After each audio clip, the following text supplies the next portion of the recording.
All right. In 2024, what if we all played a different role tonight and see how long it takes Aaron to recognize? Like if Matt is the role of Rob, I am the role of Matt, and Rob is the role of me. Will Aaron recognize it? You guys, I'm so stoned. Yeah. Such a fucked impression of me. That's such a fucked impression of me. Although that last episode did go well. I was tempted to be like, okay, guess I got to do mushrooms this time. You know what I mean? Like we're just going to, by episode 300, I'm just going to die. I got so many things I could say, but I'm out of respect for you, Rob. Thank you. Finally. I'll keep them to myself. Fuck 100 milligrams of THC. Give me 100 milligrams of that salt. Yeah. Yeah. Russell, if you look up that salt at iwaspoisoned.com. Now, Russell, yes, what do you see your role as, I guess? If I'm going to do an impression of you for Aaron, what would you see your role as on the show? Like, how would you describe your role? I would describe you as the captain of the show. So you're keeping us on course. You're the funny guy, but you are the leader of the show. So if I were to switch roles with everyone, to me, even if Matt didn't replace your comedic timing, his role would be to organize the show, call the plays, set people up, ask people questions, and then respond in kind and see when there's opportunities to jump in that meet his comedic repertoire. That's when he jumps in. That's what I think your role is, Rob. That I would not want that role. I like to be the captain. Okay, I like to be Russell. Look at me right now. Look at me. I'm doing the 2-finger thing. Yes, I'm the captain now. And don't remember, I once blocked Captain Phillips. I did that to him and sent him into a Matt's role. I would say is to at times wait his turn, but to jump in with thoughtful, interesting things that make people want to keep listening. Because Matt's the only one who's not kind of a dumbass at times. The other three of us can kind of be idiots for most of the time.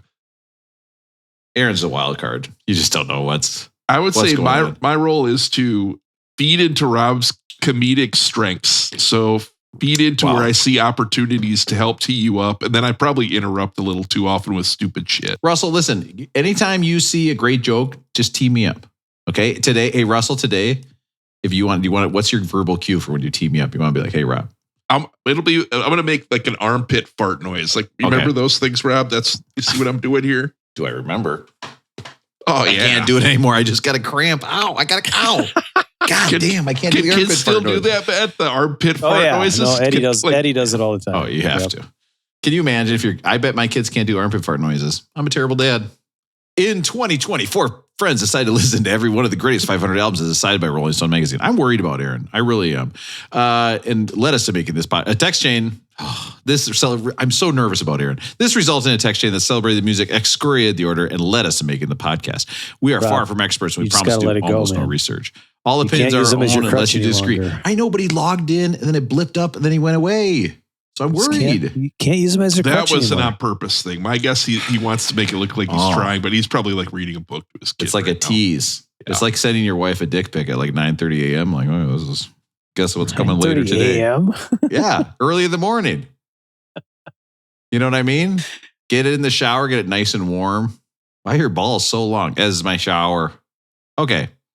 And I know what Russell's thinking. You don't put balls on a dick pic. Russell, I know. You've already talked about that so many times. I was actually thinking if we did. We definitely know your thoughts about balls and dick pics. Guess what, Russell? For some dick pics, the balls are always in there. You can't help it. Really, I was just wondering if Matt was to play your role tonight, how this conversation would be going differently about your dick pic thoughts. You would probably say something like, well, it's mostly balls sometimes, the dick pic. What? All opinions are our own unless you disagree. Somebody who loves jazz in Brazil is downloading this episode. Like, I can't wait to listen to Herbie Hancock. I wonder what they're going to talk about. Please sit back and enjoy. It's John Hancock, Rob. It's John Hancock. Better. That's why his synthesizer was so big on the Constitution. I don't know what I'm saying. We are all the way up to album 254. And from 1973, 1973, and I'm going to have to repeat this to Aaron. But 1973, Russell, that reminds me of my marriage. What's that? Oh, your marriage. 1970. Russell, there's only three of us. I need you not to look left. I got to have you dialed in right now. It's 1973, Russell, and that reminds me, this album came out in 1973. That reminds me of my marriage. Yeah, how so? It's been 4 years since 69. Oh, God. Aaron's coming in right now. We got to see how that joke hits with Aaron. All right. Matt, you tell that joke and see what the response is. Just let him do it. Okay, let's see. Because from you guys, A+. A lot of laughter, I'm assuming, did not get picked up. Well, Matt, what was that joke again? This episode came out in 1973. No, this album, Aaron. This album came out in 1973, and it's like my marriage. How's that? 4 years from 69. No,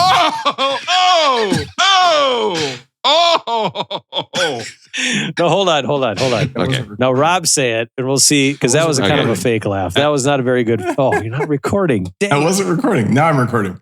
Okay, now, Rob. Now you try it, Rob. We are up to album 254, and from 1973. Oh my God, 1973, Aaron. That reminds me of my marriage. It's been 4 years since 69. That's pretty good, actually. I mean, that's kudos to you. The last time we 69 was 4 years ago. Okay, so I wrote that down as the punchline. That feels like you're sharing a lot that you don't have to. Nobody's pressuring you to share these things.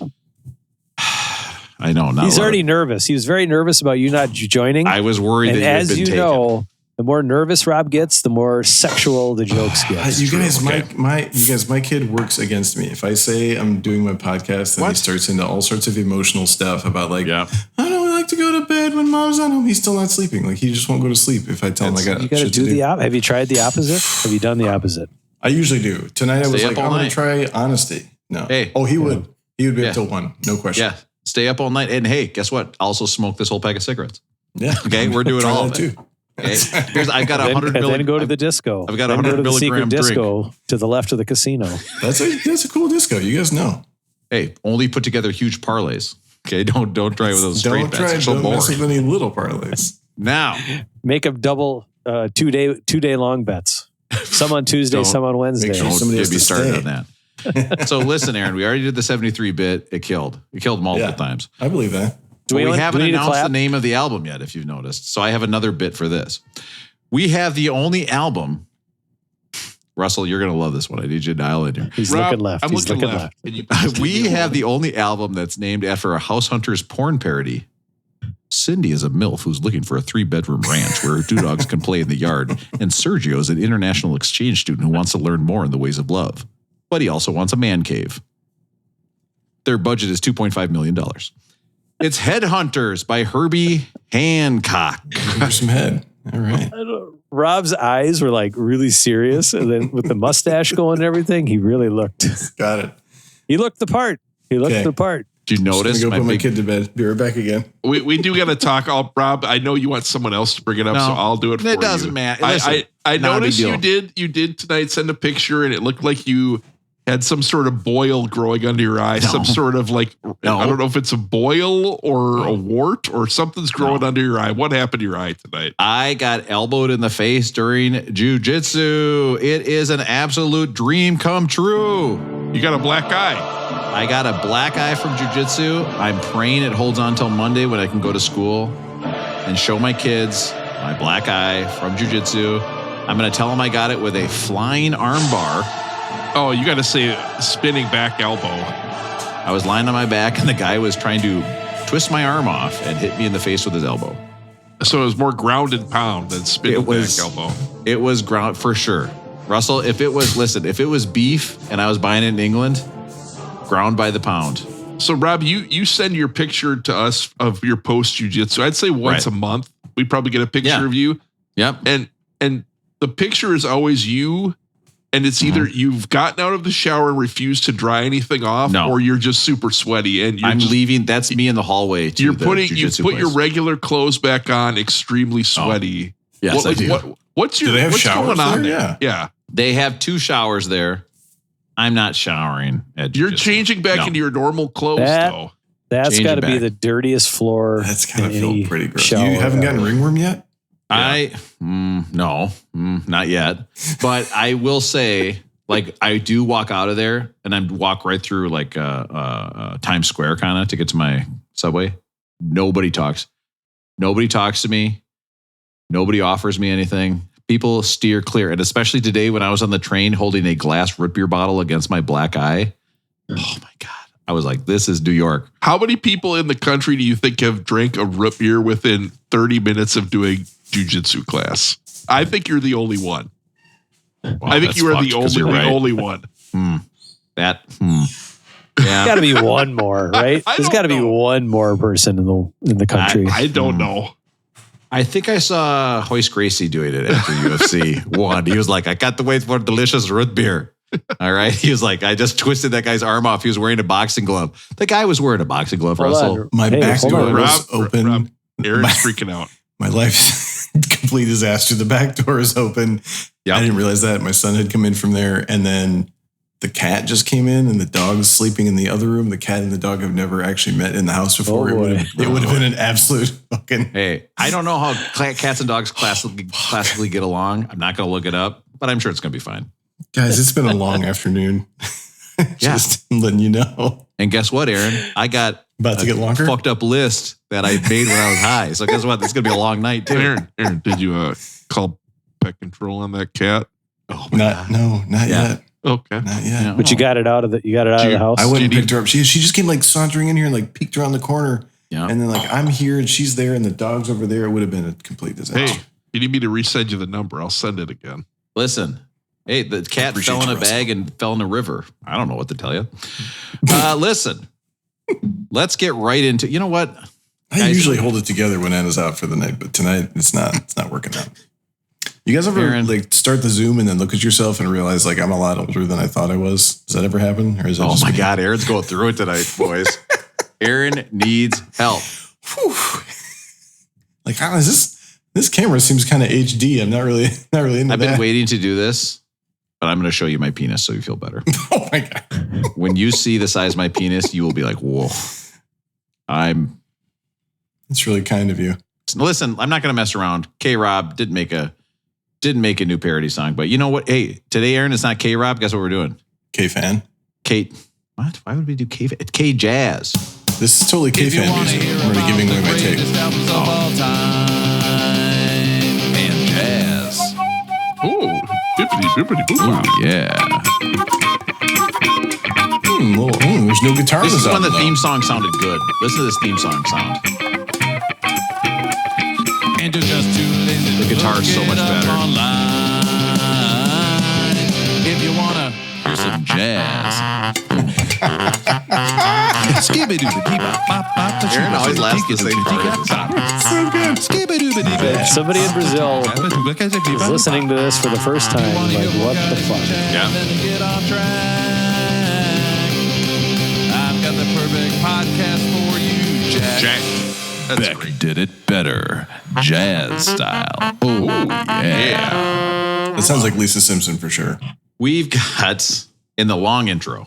I liked it when they played the long intro, Aaron. Yeah. They played more of Lisa Simpson. That was my favorite. Listen, More Lisa. We're talking- That's what Rob always wanted from The Simpsons.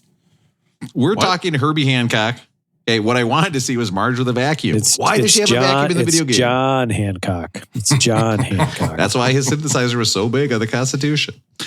Now, I'm going to lock that joke in, man. I'm going to rewrite that a little bit. It's going to be a big hit. Listen, I've got 3 guys here who haven't been exposed to this much funky jazz since they sniffed Jeff Hornacek's jockstrap. Yeah. I mean, That was more of a Blue Edwards guy. can you imagine? I'm just going to say this. Jeff Hornacek naked. Sorry, now you're picturing it. Top. Is he a top? He's probably a top. I mean, he played a good NBA career. He's probably a top 5 cyclone of all time. Wow. The mayor, they called him. Aaron. They had a Hornet. The mayor. They had a Hornet. Come on. That's Fred Hoiberg. He was so popular, he could be the mayor, Rob. That's Russell's doing a bit. He's doing a bit. What's Russell's bit? I was confusing Iowa State players to annoy Aaron. They call know it the he Hornet might section. be- Let me Jeff Hornacek might be a top 5 player who is actually good that doesn't look like he could actually be a professional athlete, right? Oh, No. Easy. Call him, You know, He might be top banker. 1. Who's another one, do you think? Who's another, like Jeff George? I remember every time I saw Jeff George, I was like, what the fuck? This guy's a quarterback? Jock Peterson in his later years. We're not talking baseball players, are we? I guess, baseball's different. Yeah, that's true. John Kruk, I mean, classic. Now, by the way, Jeff Hornacek joke, Russell, once again, kind of dialing in when I watch the NBA, you can kind of get an idea just from some of my references. Hey, I listened back. Your Hakeem versus Akeem joke was Thank you. 6 out of 10. Pretty good. You like that? I did. I've got Matt in Minneapolis. My Matt, how are you favorite doing? was when Olajuwon teamed up with the Big Boss Man for those years as the Twin Towers. Obla di, obla da, Rob. Glad to be here. Can you imagine one time we were cheering for a guy who was like a prison guard? The W were just like, yeah, I hope that prison guard whips some ass in there. Hope he takes out that stick and just beats people with it. Finally, Turns out prison that's guard- where we are again now. Everybody loves cops. Yeah, finally, prison guard versus rich guy. Kind of the opposite of what's happening now. I got Russell in Minneapolis. Russell, how are you doing? Comma, chameleon. Wow. Russell listened to the wrong album. And I've got Aaron in California now. Aaron was telling me earlier, he goes, I've been seeing ads online for hot singles in your area. And he goes, damn, I wish it was 3800 BC and I was the Sumerian state of Ur. What? I mean, if there's hot signals in Ur area. Russell, that joke revolves around the idea, do you know of the Sumerian city-state named Ur? I'm not asking a lot about. Oh, yikes. I suppose you've never heard of the Code of Hammurabi either. Okay, Aaron, how are you doing? Aaron's blowing on a beer bottle right now. Oh, he's doing the beer bottle song. I unplugged my fucking microphone again. Come on, Rob, what are you doing? This is amateur hour, honestly. There, I got it. Called production. Aaron, I heard it the first time. I heard it. He's blowing on the beer bottle, which is part of the song. I bought a bottle of beer tonight just for the express purpose of playing along with Herbie Hancock. Blowing it? Actually, Aaron, blowing it. Actually, Aaron, that's from the song Watermelon Man, I believe, where they're blowing into the beer bottles, right? That's right. And there's another artist that does that. It's Beck. Rob, pull up the song Hot Wax. Pull up the song Hot Wax, now. Rob. We can't wait, Rob. Isn't it like a Flow Rider song about blowing or blow the whistle or something? The Too Short is Blow the Whistle. Too Short? Oh, yeah. Rob has unplugged his... Man, I'm so I can excited. hear you just fine. Bought this nice, it's a Zina beer. It's one of my favorites. It's from Brussels. It's a really nice beer. And I bought this bottle just so that I could... we can hear it. Just so you could blow it. And then you hear like it's going to get more empty and then it's going to be a different sound. Science. Can I tell you guys a story while Rob's figuring this out? Yeah. So the other day I was in Vegas for work for a few days. I came home. The upstairs roommate, I talked to the upstairs. You guys know I typically don't call the upstairs roommate while I travel. I tune out for like 3-4 days, right? We've talked about this. And we've had this. You need a little break. So I did. I talked to the upstairs roommate the one day and she goes, so I saw you had some edibles and THC drinks in your desk downstairs. Turns out the upstairs roommate was snooping through my desk in the basement while I was gone. Oh, boy. Okay. Oh, boy. And admitted to it. And I had to admit, yes, we had an episode a while back where we all decided we were going to participate in those types of activities. Because I don't do that. Rob is a 100 milligram guy a day guy now. So like I'm not at that level. You're like 100 milligrams lifetime at this point. Yeah, 100. I'm probably on like the 100 milligram club. Half of them from Rob's pocket. Yeah. Yes. And so a lot of lint. So she started wondering, am I like a closet THC user that's using edibles all the time? And I had to explain, no. Man. I've acquired them once legally in the state of Minnesota, and now they just sit in the desk downstairs because I don't like them. It's not my deal. Wow. You know what? I fixed my microphone. I'm back. Okay. So I was not listening to very much of that. Russell, did you tell her did you go like that? I would have said like, hey, did you open that folder on my computer that says nothing? Don't open. Yeah. Old files. Nothing. I mean, I'm just kidding. It does say old files. Don't look at that folder. So here's what the interesting thing is. The upstairs roommate claims she thought I maybe had snacks hidden in my desk downstairs because occasionally I have hidden like a snack in the desk downstairs, knowing if I put it upstairs, then someone's gonna eat it. Then she's gonna be mad that I had it in the house. And we talked about this with the cheesecake and stuff. Wow. So occasionally you're the one who ate Russell that. has a cheesecake in his desk downstairs. Good God, that would be fucked up. But so she claims she was looking through there to see if I had any snacks hidden in my desk.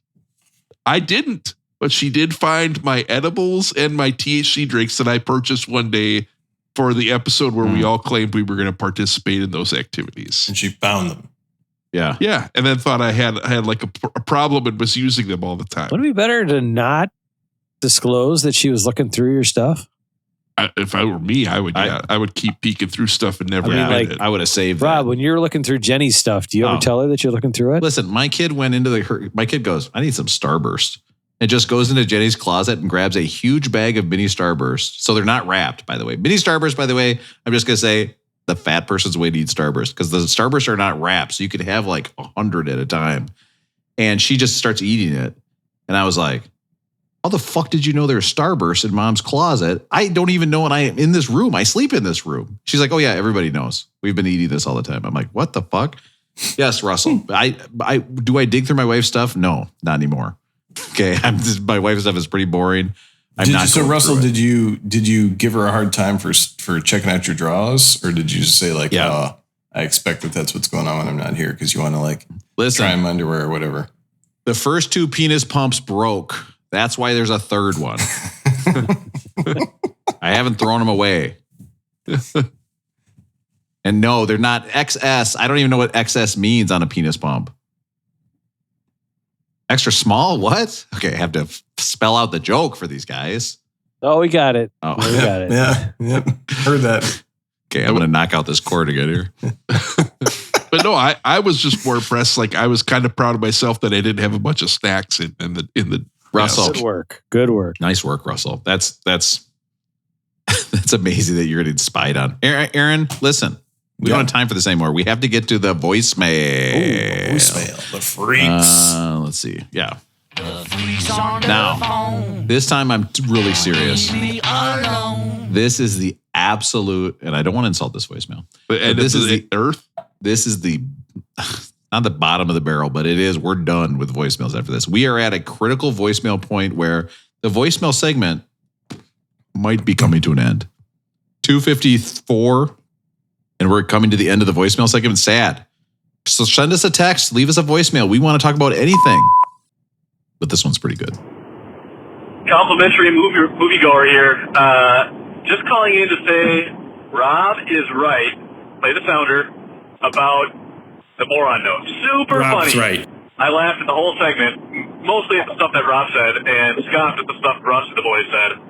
Now, to be fair, I have played this part of the voicemail before. Scoffed at. The aura note? What are we talking about? The moron note. He thinks my note on the car about going to moron school, getting a 4.0. No. Dude, did you play this a week stuff. ago? You played this a week ago.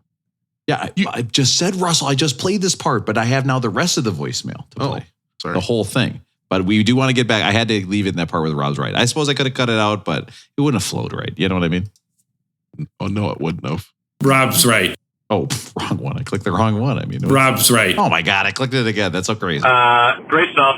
And yes, coming from a complimentary moviegoer, consider the source. Also, on that note, really fun to chat with Russ's date / upstairs roommate at a wedding and explain to her all the horrifying things the complimentary moviegoer crew have done over the years, and to see her react in real time. We're very, very, very bad people, and she was shocked and mystified to see some of our behaviors. Now, Russell, I gotta say, the comedy movie guys, are these high school friends? These are guys I grew up with, so I would say high school friends. They were guys in my neighborhood. I would say. Were they down with the underground? Were they in the childhood rap group? One of them was in the childhood rap group that would be called the Bad Boys, Rob. I would say one of them, and we were at this gentleman's wedding, actually. He got married, and so there were, I would say, I'd say 4 of what I would call the 6 complimentary movie guys. We're at a very small wedding, and we were at kind of a dinner, and the upstairs roommate has maybe met 1 or 2 of them a few times, but maybe here and there. But I think this complimentary movie guy started sharing more than needed to be shared. Oh, now Russell, was he telling stories about? It was about you being a piece of shit. Like, were you a piece of shit? Because these movie guys, listen, this is the Kharkov's highlighter Christmas tree group. Were you also a piece of shit, Russell? What's going on here? No, see, this is the difference. Okay, this is where I would be a year older than these guys, but live in the same neighborhood, so in the same group, but. They had a lot of events without me, so I was never part of like these complimentary movie guy things. They've had some experiences like at Milwaukee Brewer games that I would never be a part of, like stealing someone's cheese head that type of thing where, yeah, I would say I'm not part of the complimentary movie guys. Writing notes and leaving them in people's cars. That sounds like it's right up their alley. Oh my God. If I just said they're a piece of shit a bunch of times. Russell, what's your tactic in these conversations when you're with the upstairs roommate and it's clear that a complimentary moviegoer is about to reveal some things you'd rather he not reveal? How do you change the subject? Hey, Russell, you still buy those Magnum condoms? Hey, come on now. For my huge dog. Yeah, I don't want to talk about my huge dog. My balls don't even show in a dick pic. I don't think I really have any shame on too much stuff I did. If I did stupid shit, I'll just own it. I've probably already told the story on it, so I'm not too worried about it. We're concerned. Okay. Yeah. When I started, I thought long-term mutual funds were the way to go. Well, with interest rates nowadays, oh my God. All right, let's get back. So Rob's joke went over the well. The fees that they're charging for those things. I mean, just go with an index by yourself. Just do an index. I knew I could get these guys hooked on that sick shit that I talk about. Here we go. From 20 plus years ago, most of that stuff doesn't happen anymore. Most of it. Can I just say this? This reminds me so much of our friend. I'm not going to say who. Our friend from Owatonna when we went to his wedding. And the college friends met the high school friends. And the high school friends had way more fucked up stories than we were used to. It got real. It got real. They were telling stories and we were like, what the fuck? Because we thought we had some fucked up stories about this guy. And they were telling stories and we were like, holy shit, this is the best wedding I've ever been to in my life. It's true. It was unbelievable. That particular guy is starting to make a lot of sense right now as well. He's really starting to sound like the level-headed kind of guy we need in this world. I'm not even kidding, man. Every time he chimes in, I'm like, that's smart as shit. He actually texted me the other day, just direct to me, and he said something, and I don't know what he was referencing, but I think we must have mentioned him on the podcast. And he must have heard it because he texted me something direct, and I was like, I don't know I had no idea what he was referencing. No, he's listening. But I do think he listens. I bet you didn't know he listened, Rob. Well, he has said that he listens, but he doesn't listen to his wife because his wife tried to listen for like 10 minutes and told him to shut it off. So he can't listen in the car with his wife. I hear that from a lot of ladies, surprisingly. Hey, go back and listen to that Jeff Hornacek bit and tell me that your wife's not going to love that. All right. Find out. Wives love Jeff Hornacek. The DVD tournament I thought was going to result in Russ keeping the Final Four, or at least the national champion and national runner-up, some sort of assembly of his favorite DVDs of all time, as voted by us, the complete dipshit Beck listeners. So I asked the question to the upstairs roommate, how many DVDs still exist? And she said, you know the answer is 0. Not happy. Not a happy listener. So keep up the good work, guys. This is not Russ. All right. So it's not Russ. We had to make sure. Russell, so they're saying that your DVD tournament has resulted in you having 0 DVDs, and the listeners are furious about that. Are they furious to leave multiple voicemails before the next episode? I don't know. Russell, what say you? I technically I still have those 4 DVDs that made the Final Four. Wow. Russell, are you just hiding them in your drawer so that the upstairs roommate doesn't see them? You see that door back behind me, Matt? Yeah. Upstairs roommate's not digging through that door. Yeah, that's just sick shit in there. That's you don't want to go in that door. That's where the snacks are going to go from now on. Russell's what is this cock cage, and why does it have such a big battery? It must have been from the old tenant, right, Rob? That's right. Oh yeah, that was there before. I've got on a big piece of notebook paper in my desk. It says, if you find the electric cock cage, this was just a joke. So that I can pull that out and give it to her. Just in case. Letter to release the press if killed by electric cock cage while taking a bath. Do you guys ever have that though? So the complimentary movie guys, some of them have met the upstairs roommate more than a couple of times. Some of them don't know her very well and probably know her more through like the podcast, like losing the vehicle, those types of things. Like how often does that happen for you guys where you're old friends? Matt, you run to the Richfield guys, and Sarah gets to hang out with the Richfield guys. Is that a common occurrence or not? Sarah went to Richfield, so she knows a lot. At least she knows who these people are. So it's not like the jackass who's now a nice guy can come up and she, even like some of her friends. I still have preconceived notions of what they were from back in high school, and they're the nicest people in the world now, kind of thing, right? Like 25 years, 30 years, whatever has passed, it's completely different. But so it's a little different for us that, for the most part, she knows most of the St. Olaf people at this point. It doesn't happen very often anymore, but it is You start to get a little bit of the sweats going and stuff when some things start coming up. Yeah. Oh, I hope they don't mention my huge cock and balls. Oh my God. My nickname in high school was Thick Dick. Oh, don't tell everybody that. That's crazy. So here's the thing, Russell, is that first of all, my wife loves my friends. They get along so well. And it gives me the great opportunity to do what I love, doing anything else. And that is talking about weightlifting. Yeah. What? Powerlifting. Thank you, Aaron. Sorry. Yeah. Sorry.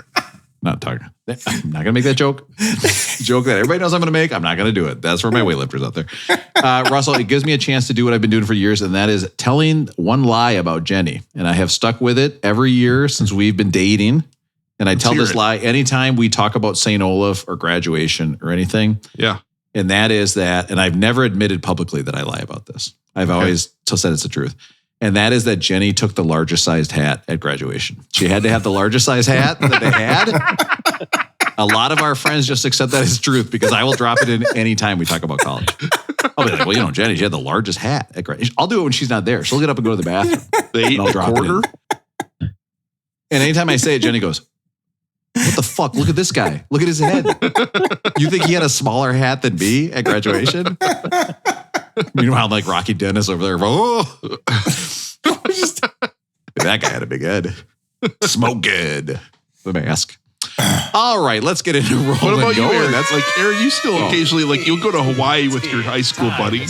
Yeah. Like, does Anna know your buddy Scott or whatever his name is? Like your old friend? She totally does. She definitely does, but she didn't know them before, right? So like she knows them she's only known them as adults. Like and like you guys, well, she's only met two of you and you're like perfect gentlemen. So she only has that context for you, Well, I can't wait to meet her, Aaron, because if there's one thing that's true about me, wives love me. They think I'm great. They don't think I'm a bad influence.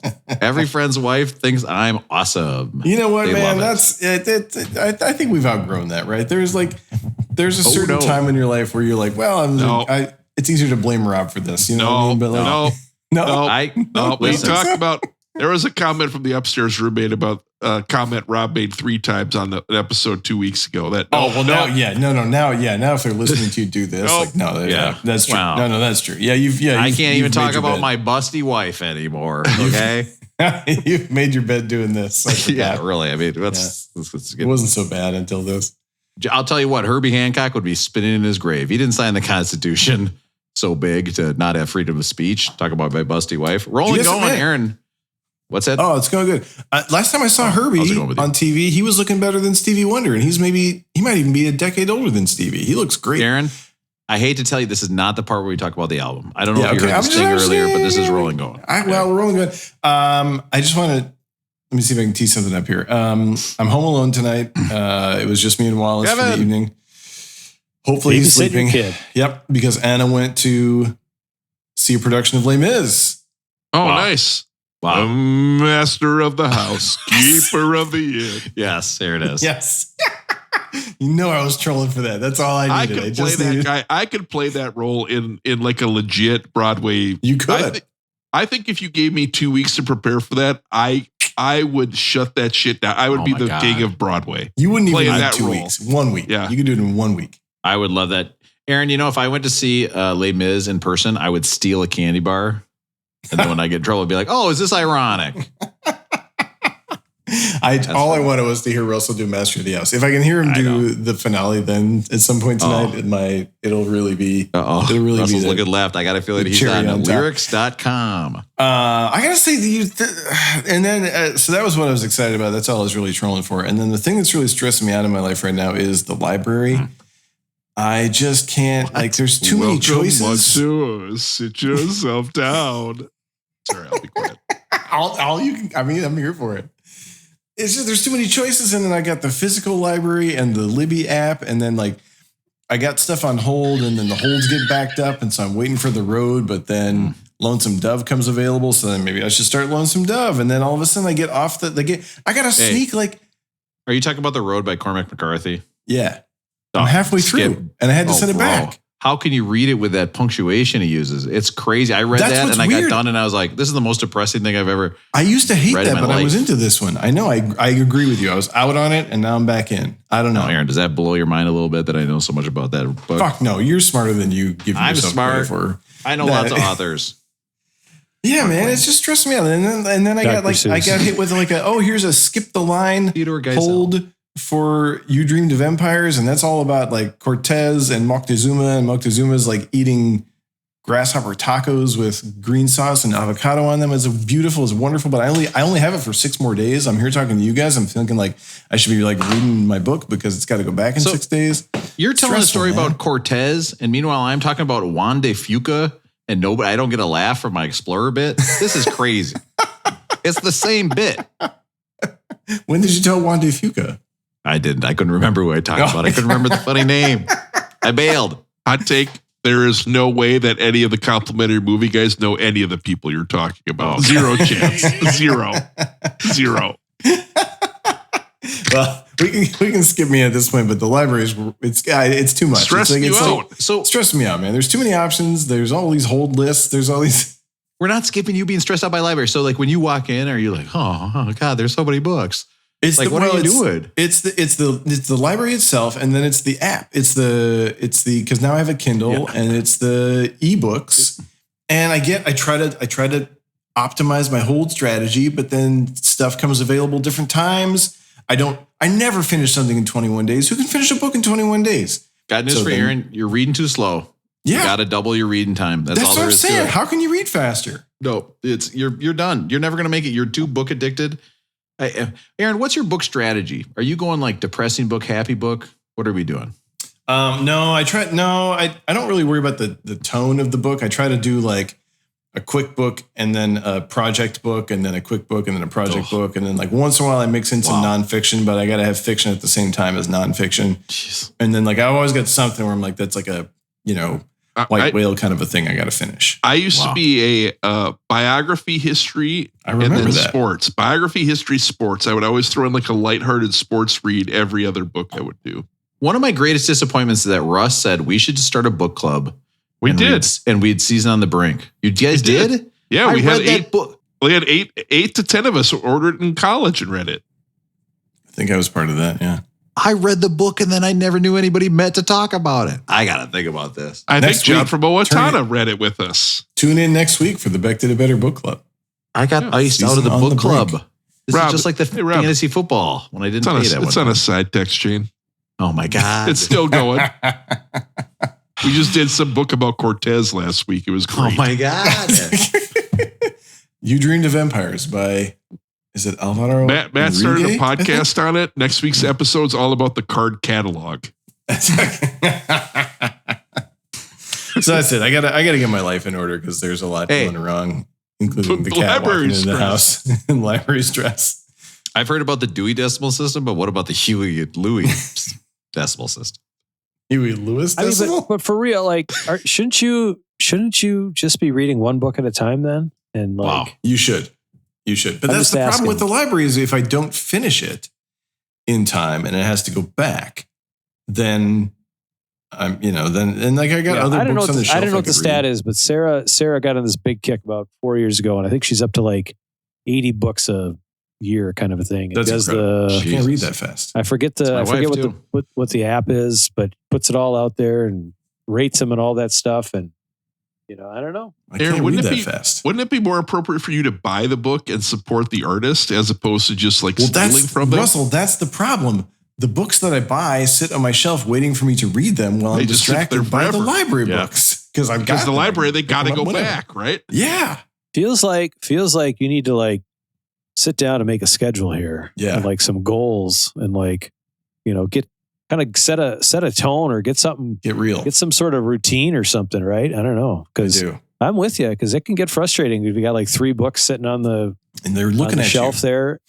Yeah, but like, or you're a third of the way through 3 of them, kind of a thing, and you're like, well, what do I pick? What's next? Aaron, I'm going to give you some advice from the style of living. Clap that out. Oh, from the Rob style of living. I'm going to give you some advice from the Rob style of living. Time to start ignoring your family a little bit. Just ignore them a little bit. It's going to free up a ton of time. Trust me. What's that one, Matt? What do we? What are we reading? Meditations by Marcus Aurelius. I'm getting into the Stoics. Okay. Man, you're already the most stoic guy I know. Why do you need to study Stoicism? This stuff is so great. Marcus Aurelius should study you. It's the second time through this one. I keep thinking I'm going to be a Stoic. Like I'm going to be like, people don't affect my emotions. And then I get an email at like 11:30 at night, and I'm like, oh, this pisses me off so bad. I'm like, I'm not a Stoic. I can't do it, man. I gotta say, the other problem with my reading is I went on another sort of bender last week. So like Saturday, Sunday, Monday, Tuesday, I was out drinking, and then I couldn't read at night because I had had too many drinks. So that's, Aaron, that's also going to interfere with your reading. What's our dry vermouth status right now? Where are we? What are we looking at? Oh, you know what? The thing is, I've not been making cocktails at home. I've been trying to drink less at home.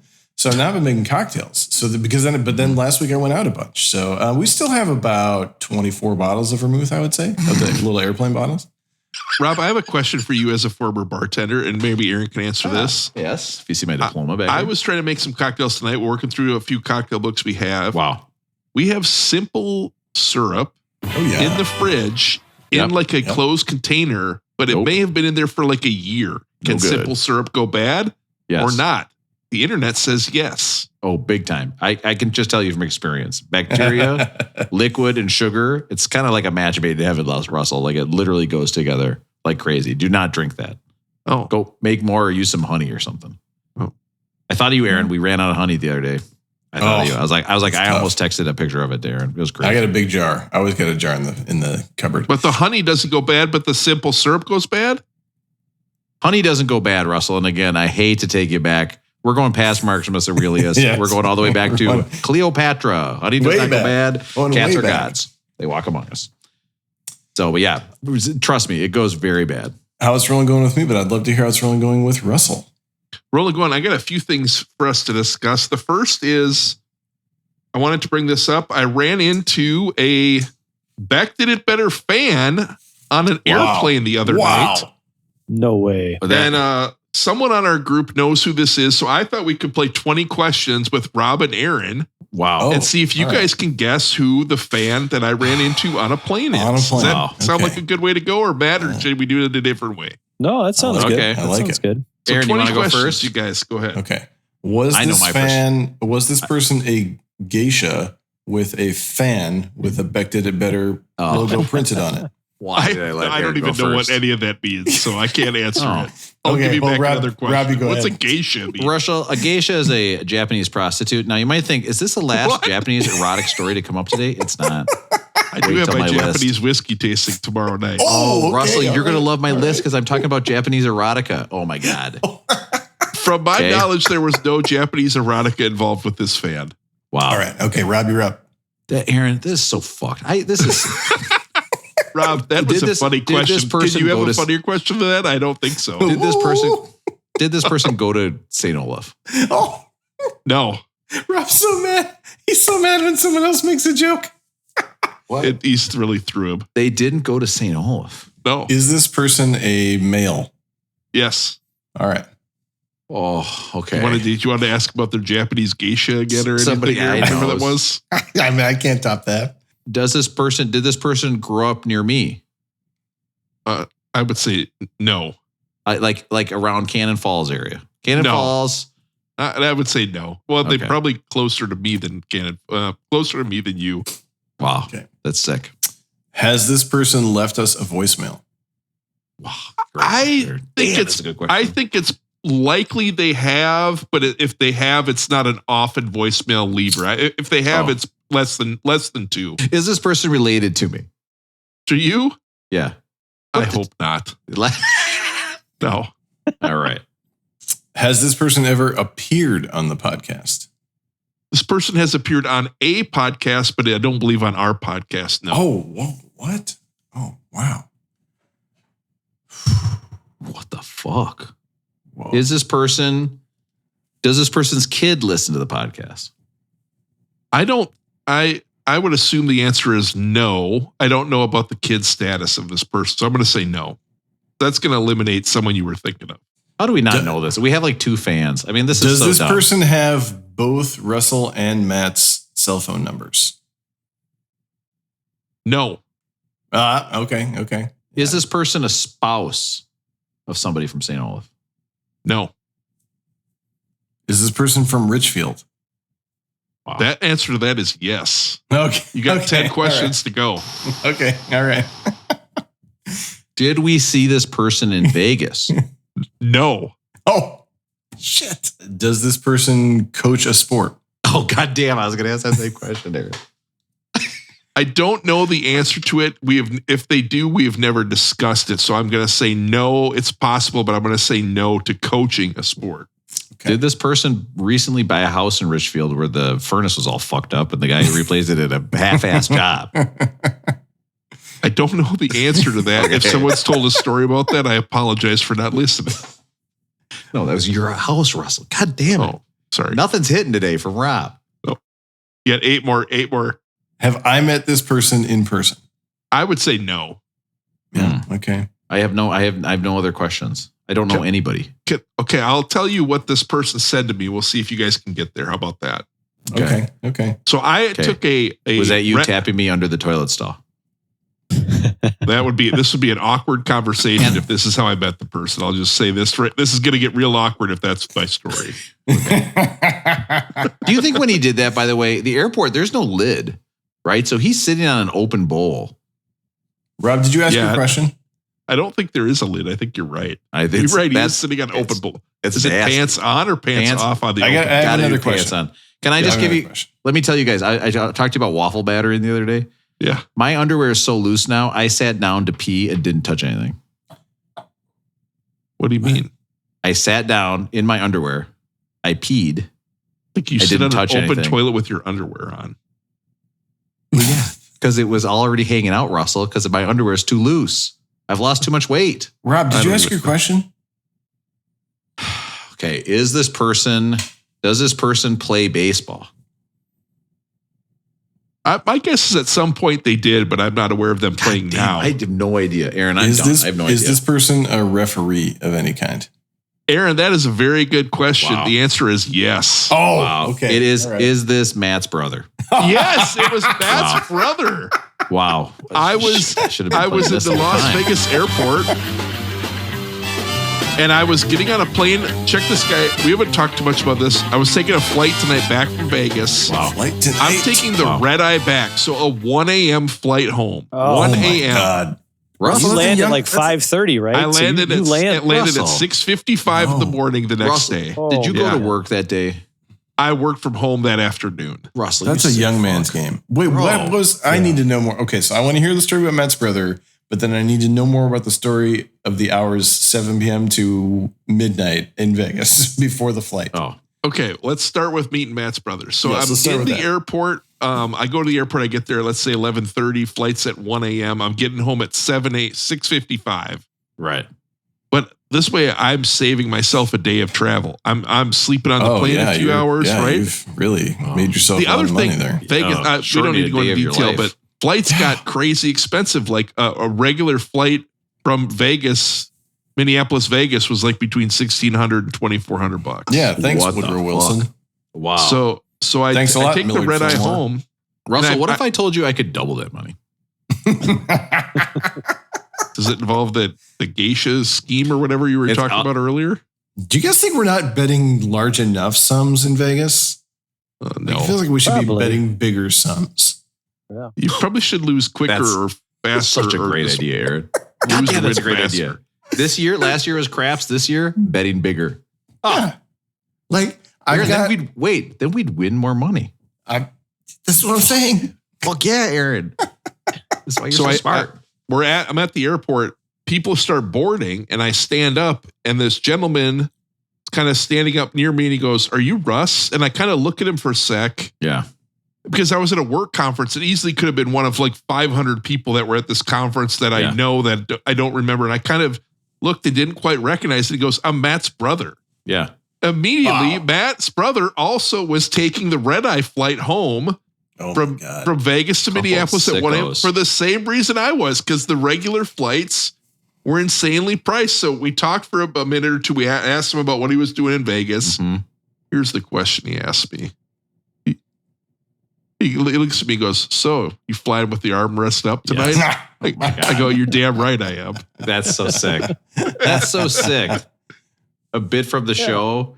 So Luke, my brother Luke, he just texted me. He goes, "Hey, I just saw Russ on the Red Eye back." I'm like, "That's pretty cool. Like, what were you doing in Vegas?" Like, I didn't even know he was doing in Vegas. Right. So, obviously there's like 17 different conferences for, right? Whatever, every single day out in Vegas. And so you guys are not at the same conference. We were He's not on at the same conference. He was actually Yeah. staying at Caesars, and he said he was taking a tram or a shuttle. Like their conference must have been at like a conference center away from the hotel. To the LA, or to the Las Vegas Center. Convention Center. Yep. So he was doing it a little different. The convention I was at the hotel. And it's kind of nice to be at a conference at a Vegas hotel. You just go down the elevator. Everything's right there. You don't have to walk there. But he was saying the other conference that was there at the time that he thought was taking up a lot of space, he said was like a Domino's Pizza conference. Like it must have been owners of franchises or something like that. I was like, how fun would that go? I would love to hear theirs. Go to a Domino's. Like the first person who comes out to like introduce the main session has got to be the Noid, right? Yeah. And then what do they do for food? Are they allowed to have anything other than pizza? I would assume no. Yeah, chicken. Yeah. Excuse me. Do you have any cauliflower crust back there, please? That's what I want. So I talked to him real briefly. It was. You know what I would get there, Aaron? Really terrible wings. Hey, can I have some of the worst wings I've ever seen in my entire life? Ah, yes. Fast food pizza. Thank you so much. So good. So it's funny because like I just always forget Luke listens. Just always. I mean, he listens all the time. It doesn't like call, doesn't like break it down every week or anything like that. But then he'll just randomly say stuff that's from out of left field that is funny that one of you guys said or something like that. So he's a big fan of the podcast. Hello. Shout out to Luke.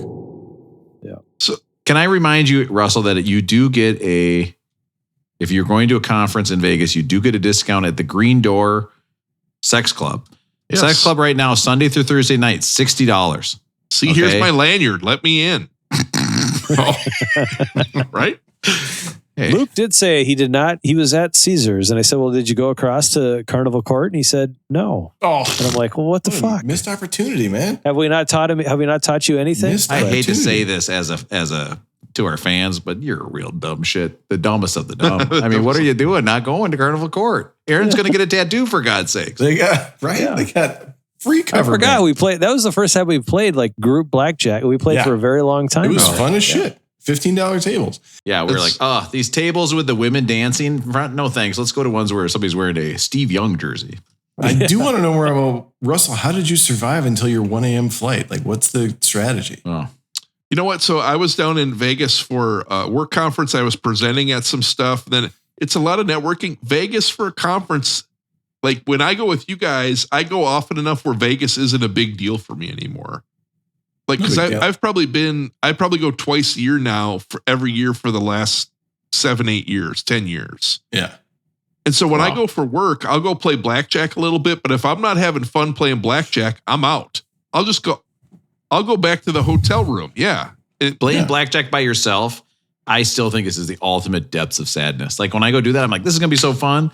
And I sit there and I'm like, oh yeah, I'm surrounded by the guys we make fun of. Like that's the only people that are here. This is so depressing. So I had an idea. I was going to tell you guys about my idea for blackjack, Aaron. Then I had to share a few more things. My idea for blackjack, I realized this would be a great idea, sitting there with strangers at blackjack table and not having as much fun as I have with you guys. The idea is a blackjack handicap like golf, where when people walk up, they have like a number on their chest that says like I'm a par player.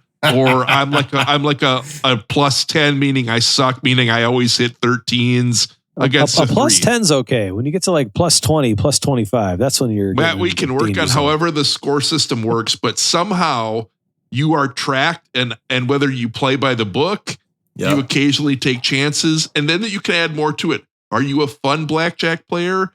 Or are you the guy who's stressed out and every time you lose a hand, you're like motherfucking the dealer? Making it less fun for everyone at the table. Yeah. I would love to know. I want to know who I'm playing blackjack with from the start, because if you're playing with the wrong people, it's just not fun. What about this? Even if you're occasionally winning, you just want to be done.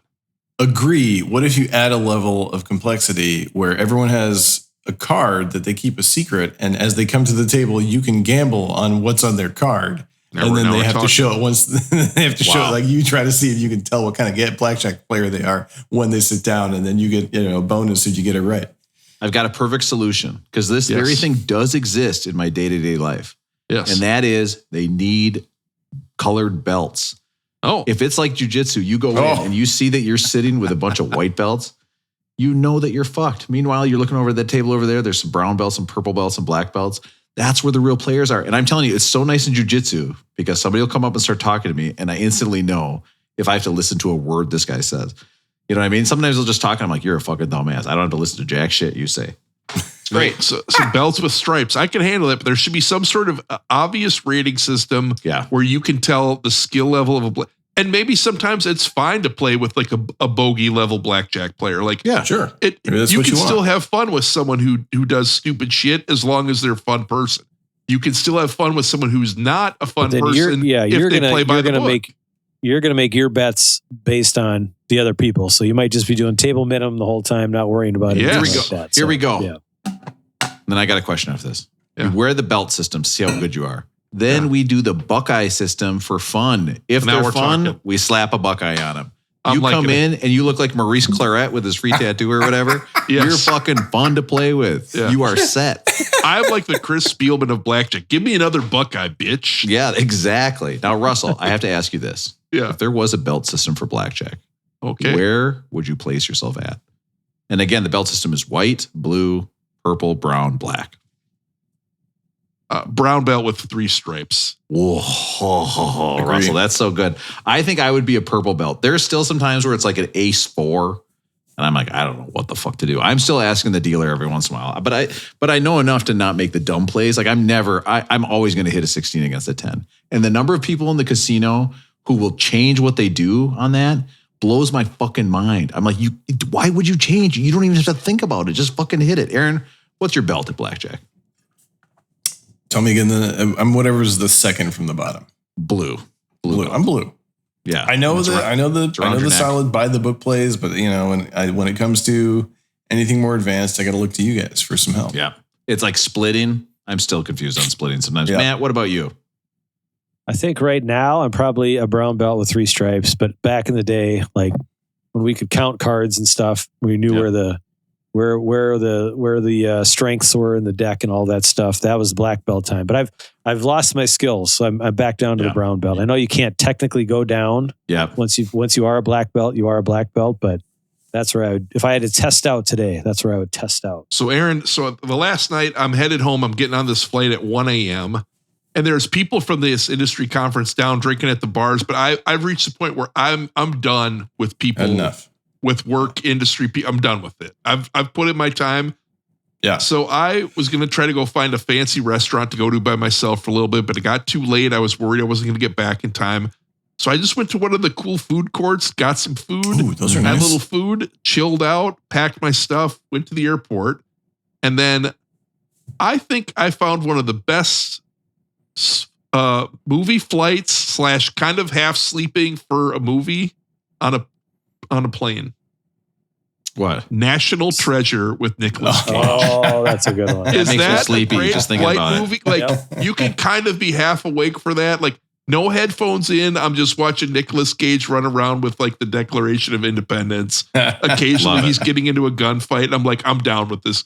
I think that is the #1 movie for an overnight flight on Delta is National Treasure, Nicolas Cage. Rob, hit the music. Don't we have like some patriotic stuff or something? Oh, you know what? You got any music that would work for this? Oh, yeah, I don't. We fucking have some patriotic stuff because I knew. Didn't I have? God, I always have the national anthem on here and I can never fucking find it. God damn I'll share with you guys 2 other flight movies I had to share that I thought were good picks. Catch Me If You Can. Never seen the movie before. Have you guys seen that one before? Do you concur? Oh, yeah. So that was a good one. And then I had about 30 minutes left on a flight out there. I decided to do the initial dinosaur scenes in the original Jurassic Park. Yeah. The first time they see the dinosaurs, mind-blowing. the first time they see the T-Rex attacking the car, the velociraptors. Like I'm doing the dinosaur scenes from Jurassic Park. The vibrations in the water. Now we're talking Matt. Yeah. Yes. That was good. The good. T-Rex eating the goat. That's what I'm talking about. Oh, Yeah. I just do all the parts with the kids. They're not annoying in those movies at all. Russell, are you able to sleep on planes? Matt, I wish I could. I cannot sleep. Normally the answer is no, but I would say I was 60% out. So what a 3-hour flight really felt like about a 45-minute flight. I'm going to recommend the overnight red-eye flight for people coming home from Vegas once in a while. Matt, Roland going, how's it going with you? Now, Russell's roommate, fast forward this part, but Russell, did you go by a dispensary and buy some more of that weed that you love so much? Oh, yeah. Rob, can you play a song for me? You know it.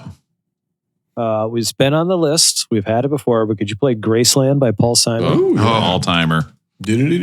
So I don't want to bring down. I'm bringing down the pod. So warning, bringing down the pod. It's not meant to bring down the pod, but the next 2 minutes will bring down the pod, and hopefully we bring it back up. Oh my God! So went to a funeral about a week ago for a guy who was my age, and it's one of those guys who you knew growing up, but you don't have them in your phone book in your phone anymore, kind of a thing. But then you realize that you knew them really, really well, kind of a thing. Yep. And so played Little League Baseball. And the guy lived around the corner from me for about 10 years. Was working on the side of the road, got hit, died, kids, all this stuff. Just terrible. Horrible, right? And it just makes you think about everything that's going on. And so at the funeral, somebody got up and sang this song, and it was beautiful. Unbelievable. Was playing the guitar and all that stuff. So we're sitting there talking. I'm talking to a buddy from Richfield, and we're talking about people that are struggling. It's a couple other people struggling. Learn that night, that another one of the guys we were just talking about struggling just passed away 2 days before that, kind of thing. Jeez. So 45, 42. I'm 44 right now. It's just too young, man. It's just heartbreaking, kind of a thing, right? I was wondering if I should go to this funeral. I'm talking to Sarah, and Sarah grew up across the street from this guy, so she knows him, obviously, and she's like, no, I'd really like to go and at least see Patty and Mark and mom and dad and stuff like that. I'm like, okay, go. I went, and it was awesome to be there. For a funeral, you saw a lot of people, everybody's able to grieve together, things like that. Other buddy that died, you start calling people you haven't talked to in a long time, all this stuff. And so I don't know how to say this without being too fatalistic or anything, but we talked about going to the reunions, and we talked about going to this and that, and everybody's life's getting all busy and stuff like that.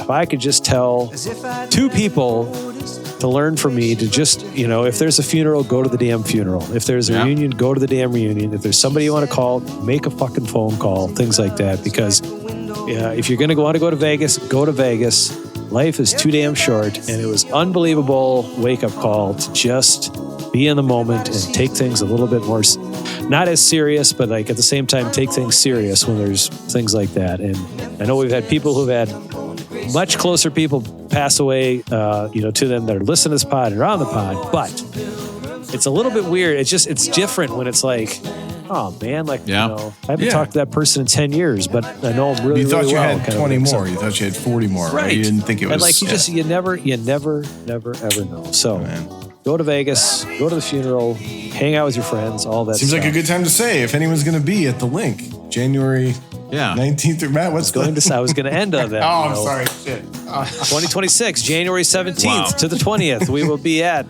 I don't know. Paris. I got to be honest. If one of my last nights on this earth is with Magic Mike, I'm going to be pissed. Sorry. But let's think about that, right? Too, so we always joke about Magic Mike. When Magic Mike comes on this thing, he's a fucking awesome guy. He fucking right? So I hope he shows up. Yeah. I hope he shows up. Right? If he wants to come hang out with us, I hope he does. And we can go see what the green room is, because he loves staying at the green room. Are we going to Paris this year? Is that where we're going? I hear it's beautiful that time of year.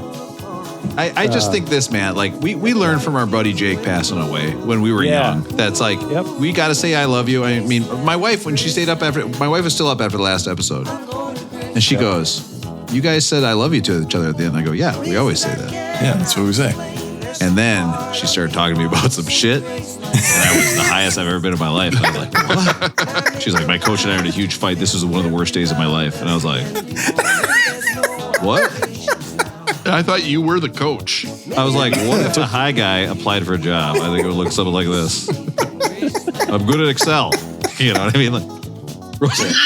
Russell's doing the face. But I do think, like, Matt, getting back seriously though, like, just thinking about that, like, you just got to take those opportunities.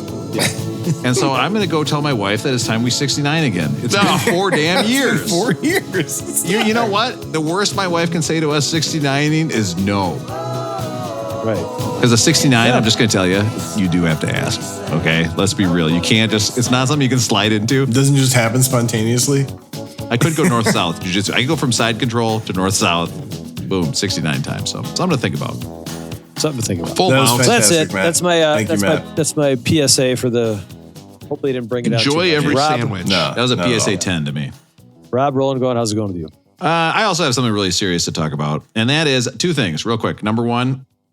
PoisonMe.com. Old Country Unfortunately, Buffet, part 2. Again, Russell, it's not poisonme.com. Do not go to poisonme.com. I told you the women you're meeting there are no good. They just want to be poisoned. Oh. No, I was out of tune. Karaoke club is no more. What? No. Oh, 0 kids signed up for karaoke club this year. How is that even possible? Karaoke club has officially died, Hey, and it may Rob, not come back. Rob, How long did you have it? How many years did I you have had it? What was karaoke the club high and the low of number of kids? For 6 years, I had a high. Looking back, it was the good times. It's like you said, you didn't know. I had 15 kids in there. Oof. a 0. Towards the end, I had 2. And now, of course, that number is 0. Karaoke club. Nobody really liked you that much, and I'm pretty sure it fucked up my hearing permanently. And you're done forever. So now I have 2 wireless microphones.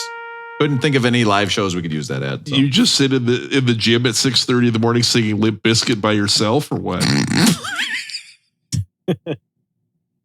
we're gonna need video of that. What is Nookie? Rob, Oh my God. Kids, don't tell your parents that I use the word nookie. Okay. And don't tell your parents I said don't tell them. They hate that stuff. It's double don't tell. Rob, are you gonna go this semester and like act like there is a club and get paid your stipend for it, even though no one shows up, or not? No, I did the brilliant move where I joined another teacher's club, and now I only have to do it every other week. So every What's other that week, club? I am now part of the Kahoot club where we just play computer games in class. So Kahoot? Yeah, well, Russell, please don't. I cannot get started about various educational games in the classroom. But guess what? They kick ass. They're really, really good. They're crazy good right now. So did you try to sell the club, or did nobody know about it, or what happened to it, or do kids not do karaoke anymore? Please, you're like stomping on my balls here, Russell, and not in the way. Now you're not even wearing high heels, so I don't like it. Not closing them in a drawer like you usually likes. Listen. There's a club fair where all the clubs are described in detail. Sounds like you didn't show up. Karaoke club had no didn't. takers. Okay, nobody was swiping right on me, Russell. And someone was high as shit the night before and didn't show up. It was so. Karaoke club is no more. Now that same day, I come in and a student says to me, or says to another student, "What is your favorite flavor of dude wipes?" And I said, do not talk about this anymore. I said, you cannot. Now, I just want to say, dude wipes, of course, are flushable wipes that are just for men. For the record, they're not flushable. Do not flush them. Hey, guess what? You can flush them a little bit. A little treat for the toilet, man. Flush them down someone else's bathroom right now. Yeah. Right. Oh, yeah, sure. I'll throw them in the garbage. I'm sure that's going to go great for my marriage. My marriage is on the rocks already, Matt. Rob, is this why Suzanne got mad at you? Because you flushed your dude wipes down her house the other day? Yeah, you know she would have those too. She's like, my son, I got dude wipes for my son along with his ball wash, which I still have, by the way. I have filthy balls. I haven't washed them in years. Now, what? It smells like mulch over here. Here's the deal. Oh. He said, what are your favorite flavors of dude wipes? I said, stop. I said, first of all, we don't call them flavors. Right. That's just saying the quiet part out loud, right? Like, these are for eating ass. Great. Oh my God, Aaron, what the shit? They are? This is, you got to watch Aaron because he said, you can tell his wife is not in the house. There's no way he would ever say that if his wife is in the other room. No way. She's talking about John Valjean and he's talking about eating ass. Yeah. She's at Les Mis, man. Hey, somebody stole this piece of ass. I can't even afford it. And other parts of Les Mis, which I obviously know, Aaron. They're on the wall or whatever. Kidney of a horse, liver of a cat, filling up the sausage with this and that. He did say to this kid, though, he goes, my favorite is the cool mint. And I said, now my curiosity is piqued. So we are going to go through the top flavors of Dude Wipes. Are they really called flavors? And unfortunately on the, no, Dude Wipe flavors was just a search I had previously had. So it came up before. Okay. We've got fragrance free. Who's getting fragrance free? You cowards. You absolute fucking cowards. Our upstairs roommate is a no fragrance laundry detergent. I think it's insane. Wow. I need a fragrance in there. I can't stand the no fragrance. I'm with you, Russell. The last couple times I've bought, we do separate. So like if everything's going in, it's fragrance. If it's just my stuff, I put the fragrance all over that shit. Wow. Tide Pods. I think I'm at Tide Pods this round. Tide Pods are so great. When we run out of Tide Pods and I have to use liquid detergent, I'm like, what am I, a caveman? I got to measure this shit in a cup and pour it in. Who knows how much it is? I need people to know that I'm clean. I can't go no fragrance. Next up, Herbal Relief. Huh? Herbal Relief is one of the flavors. Some tea tree oil in there. Now, maybe some peppermint. The one that sounded like my favorite. Eucalyptus? Witch hazel? Mint Chill. Mint Chill Dude Wipes. Guys, you go to poisonme.com. You know you're going to need some Dude Wipes. Mint Chill. You want a Netflix and Mint Chill? Oh, it feels so like you're just sitting there and your butthole is 5 degrees cooler than the rest of your body. And you're the only one who knows your special secret. It's not normally like this. I use the Mint Chill. I apologize. It's not normally this size. Where's all the steam coming from? It's like somebody opened a beer fridge. What is this? It's my cold butthole. My butthole is exceptionally cold right now. It's my secret. Next flavor, Odor Destroyer. Unfortunately, the one I would probably purchase. That flavors. Odor Destroyer sounds like too industrial. Yeah, if I gotta admit, if my wife bought me Odor Destroyer Dude Wipes, I would be bummed. Then finally, Russell, my two favorites are the seasonal Dude Wipes. Now, Matt, I know you're looking up. How can I buy some Dude Wipes? Okay, fuck my septic system. Okay, first flavor, Shea Butter Smooth. Second one, by the way, does not sound nice. Like mint feeling great. If it felt like shea butter, a hard pass. Thank you. Yeah, I don't need any reminder of like the movie theater at this point. Don't need any butter in there. And finally, Russell, we have Dumpkin Spice. That's right. They have the fall flavors. That's funny. And it is called Dumpkin Spice. Oh my God. I'd be worried you like wouldn't be able to get rid of that. Like it would just linger forever, like past the season. Like it's cool if you got it for like October to early November, but you can't have pumpkin spice like in February. No, Russell, it's not a P, it's a D. Dumpkin. Dumpkin. No, like taking a dump. Spice. Oh, it's either way, it's seasonal. Oh my God. Is this a music podcast? Time to see what everybody. Hey, this latte feels a little off. Time for roll. Wait a minute. Did you mix up my? Put my Dumpkin Spice in here. Listen. Where are my Starbursts and where are my Dumpkin Spice Dude Wipes? I was going through your closet looking for snacks, and all I found were these Dumpkin Dude Wipes. I've eaten 30 of them. Embarrassing. Like, what would be the most embarrassing if the upstairs roommate found the cool Dumpkin mint Spice? Yeah, cool mint Dude Wipes. I was wondering why it's always cold when he gets up from the couch where he's been saying it's so cold. It's my secret. All right, listen. Herbie Hancock, born 1940 in Chicago. John Hancock. Herbie, basically child prodigy, right? He's playing with the Chicago Symphony at 11, playing Mozart. So I want to give you a hint. He was very young when he was doing the symphony thing. It's crazy. He comes through. He's a huge name in jazz. And of course, Aaron left, right, when I need to reference who Herbie Hancock played jazz for. But he played with Miles Davis, I think. We'll have Aaron come back in and tell us. So basically, he's big in jazz. This is like his 9th album. Like he's frustrated by jazz. What'd you say? 11th, I believe. 11th album. We're just going to seamlessly edit this together. Aaron, who did Herbie Hancock play with in jazz? He's a big name in jazz by the time this album comes out. He was in Miles Davis's second quintet. So he was a guy to start with Miles maybe when he was like 17 or 18. And that was where, and then broke out as a band leader early with like Maiden Voyage and I can't remember which other one, but like in his early 20s. I mean, he was a savant. Crazy. So now this, of course, is his 11th album. We know that. We all know that. That's easy to know. And he says he's frustrated with jazz. He sees the people listening to it, the numbers are going down. So he says, I want to change this. He starts listening to Sly and the Family Stone. He starts listening to James Brown. He says, I want to incorporate this funk into my jazz. So all of a sudden, he gets on he's doing all electric keyboards on here. Herbie Hancock produces Headhunters. And upon release, this is the best-selling jazz album of all time. Wow. Which is crazy. This is the best-selling jazz album of all time until 1980. On 1980, we have Grover Washington Jr.'s Wine Light. It becomes the new best-selling jazz album of all time. Now, Aaron's face says exactly what I thought. Yeah. Why was Wine Light the number one selling album? Until 1998, until Jeff Hornacek's free throw hand wipe topped it.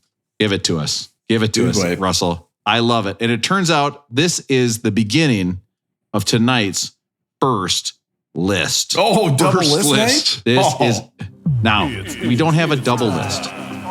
We have an inception list. You're about to be incepted into this list. Are you ready? List and a list. It's a list and a list. No Russell. Way. Yes. Russell, why did he wipe his face? He was saying hello to his kids, right?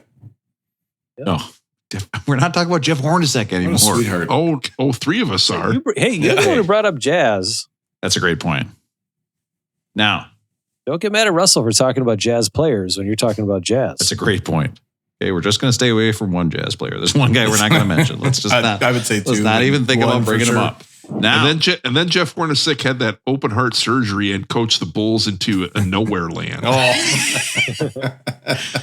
It turns out, Aaron, that the album Wine Light by Grover Washington is the best-selling jazz album because of one song that it has Bill Withers on vocal.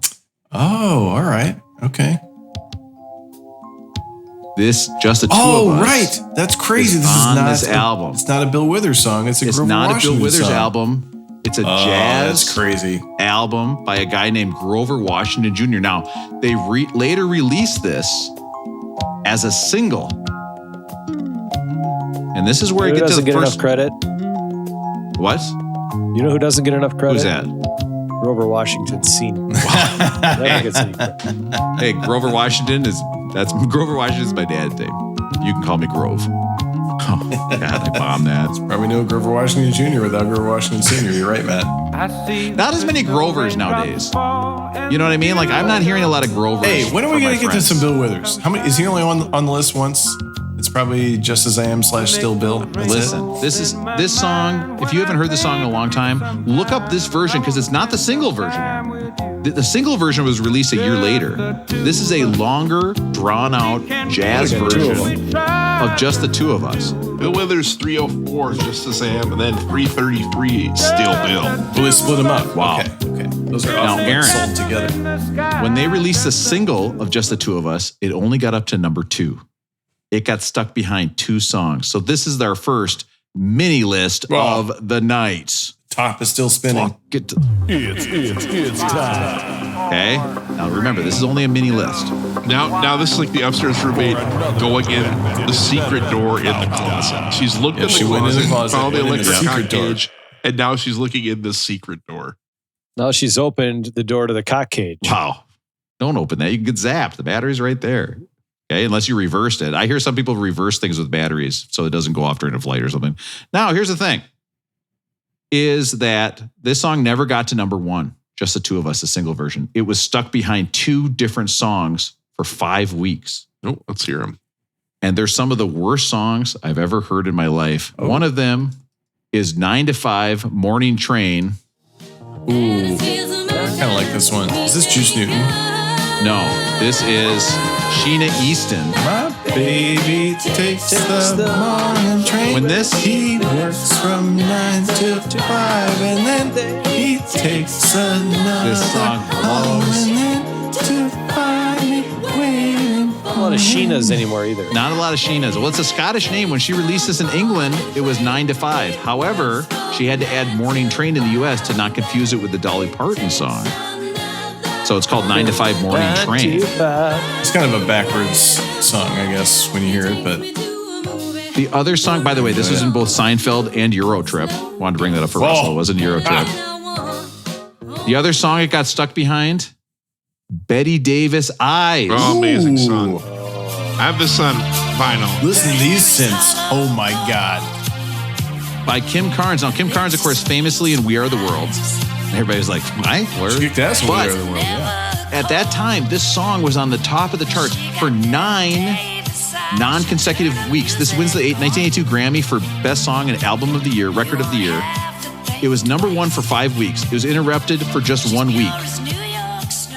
The song that interrupts. So what are the songs that interrupt Betty Davis's? Gee. She's got Betty Davis Eyes. Guess what? That leads us to tonight's tiny list.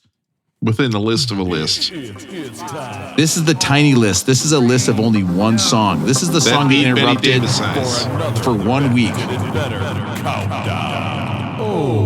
This is a song, and this is the most insane thing I've ever seen in my entire life. This is a song called Stars on 45. Now, in the dance club, they would take songs, they would string them together and put a backbeat, but they would do the real songs. A Dutch group decided to remake this. Rob, what are your thoughts on the backbeat? Hey, to me, yeah. Any beat's a good beat. I'll take. Listen, at this point, I'm on my backbeat. She's on. Okay. 4 years ago. God, it feels like 4 years ago already. It was the last election. You know what, Russell? There's 2 things I loved: the Olympics in Paris and 69 and my wife. Now, 4 years ago. 4 years ago. Stars on 45. Paris this is a medley. Year ago. This is. Listen to this.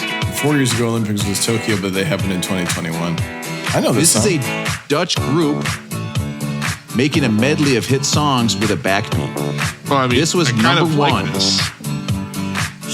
1981. This was number 1. Honey, honey. I mean, I could see this being huge on the radio. Just wait. Wait till you see who they sample next. Oh, this is like girl talk. Just like early, you know. Stars on 45. Look it up sometime. This is going on my playlist now. Russell, you can't. It's going to make you insane. Wait for the next song. Ready? I'm going to fast forward this fucker pretty soon if it doesn't change. Waiting. This happened once before. I came through your door. It's also a bunch of Beatles songs with a backbeat. It's the craziest thing. Here, I'm just going to go toward the end. Listen to what's toward the end. You're gonna lose that girl. What is It's this? the same beat the whole time. And it's the number 1 song in the country at the time. Now, Aaron, guess what? Like who? No one's turning this off back then. I'm telling you, back then, I could have been a billionaire. Just any dumb idea makes a ton of money. Aaron, that's going to take us out of our mini list. I can't. I'm so confused. Did we die in there? But if you fall, somebody's got to get back in and wake us up. What year is this, Rob?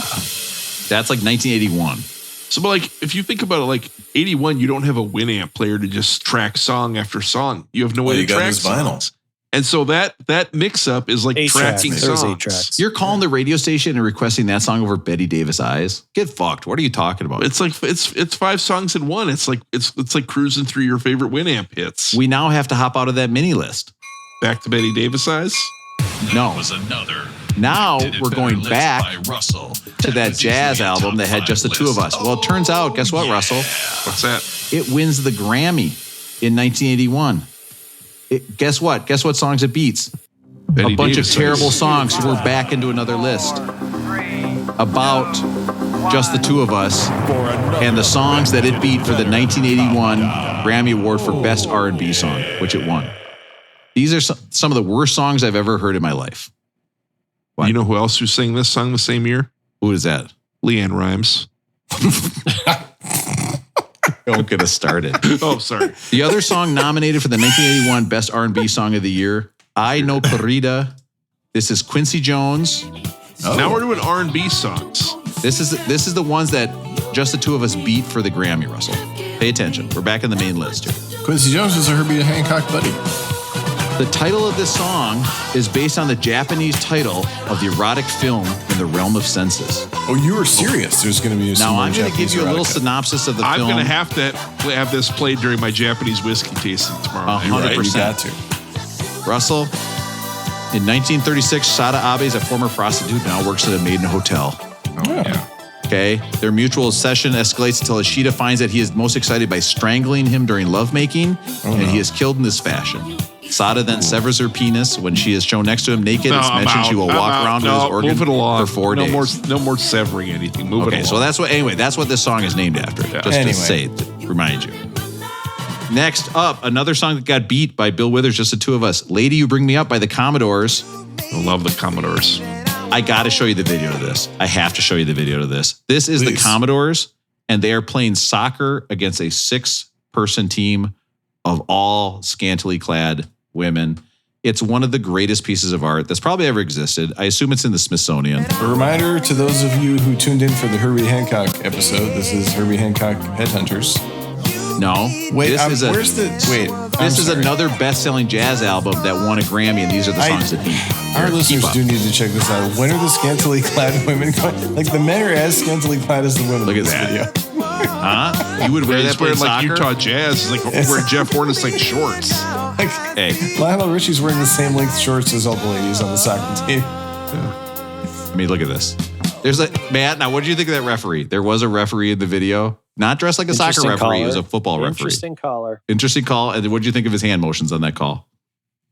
Missed it. Next up, Carl Carlton, also beat. Now, this song is called "She's a Bad Mamma Jamma." Parentheses. Okay. She's Great. built. She's stacked. Fresh Prince of Bel-Air. It's parentheses. She's built. She's stacked. This song kicks ass. Yeah, that's a good one. This is the only good song that just two of us Can know. be. I like this one. Then It's got that fat bass line that we're going to hear on the Herbie Hancock record, too. next up, the final song that it beat for the Grammy for 1981 Best R&B, the Four Tops, coming in the 80s with a top 40 hit. She Was My Girl. I got to fast forward a little bit. This makes them one of the few acts to have a top 40 single in 3 consecutive decades. But the song is not great. Again, this is the song that beat it, Just the Two of Us. And you might be thinking, this is one of the most beautiful versions of the song I've ever heard. But let me ask you this, Aaron. What if there was a version of the song that was just an amateur saxophone player playing it and then taping herself on YouTube? Oh, that would be better, you say? Wondering well, what that's that would great be like. because guess what? We've got Karen Beck Yeah. with the world's brightest light shining on her face, playing just the two spelled of like us. that, Karen. So, Russell, when it comes to playing a cover of the 1981 Grammy winning for Best R&B song, but you're playing it on a saxophone, who did it better? Jeff Hornacek did it better. God damn it. God damn it. Karen. Oh, sorry. Give me up again. Okay. Who did it better, Russell? Karen That's did it better. very rarely do you see somebody playing the saxophone and they just zoom in on the reed like this. There's no, hey, put the headphones on her. Russell, start singing. Let's go. Let's see if she thinks Russell could do it. You're being No, paid. this is no. So anyway, I'm getting a that's no on gonna- that one. that's going to get us into the actual album. Let's start the off. album. And I'll just tell you, Herbie Hancock. the needle drop on this, Aaron, your list of best needle drop songs Should have had this. is wrong because it should have had this shit on it. This fucking shit. When I turned this on, I was like, this album kicks ass. What the fuck? This album, I put it on. I could not stop tapping my feet. I could not stop bopping my head. I know when the drums come in. We have heard this song before. Really? When's that, Russell? I believe we heard it on Intervisions. We did a list of the best Fender Rhodes songs, and this was on the list. Like it. The other songs from that were The Doors, Riders of the Storm, Bill Withers, Lovely Day, The Beatles, Get Back, and Ray Charles, Shake Your Tail Feather. Oof. Oh, that was a good list, Russell. I remember that list. That was a good one. Now, this is an ARP Odyssey synth. Yep. And of course, chameleons, Aaron, have a long tongue. How would you rate your tongue? 1 through 10. 10. What else am I supposed to say? Oh, well, I mean, here's my thing, Aaron. I think I'm losing some taste.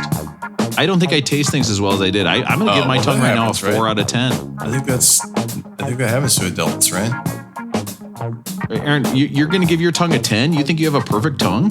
Well, why wouldn't I say that? No, it's probably like a 7. Like I couldn't do like blind taste of like. What if it was a martial arts belt? It would be a brown.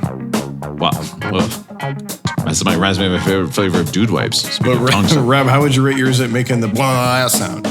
Russell, you've got a refined palate, but what about that tongue? I don't know about that. I can roll the tongue, like I've got that skill. You got that one. Nice. We're all rolling our tongues. I can do the clover thing. Hey, to me, messed up. Tongues, the worst on Oregon Trail. They're always breaking. Now, at 4:40, he switches to a clavinet and a Rhodes. Oh, man. Keys in this one. Ooh. Yep. This fucking album rips ass. Now, Aaron, I told you that I looked this up and I could not believe this song was 4/4. Yeah. But that's what 4/4. It's simple. It's 1, 2, 3, 4. 3, 4. 1, 2, 3, No.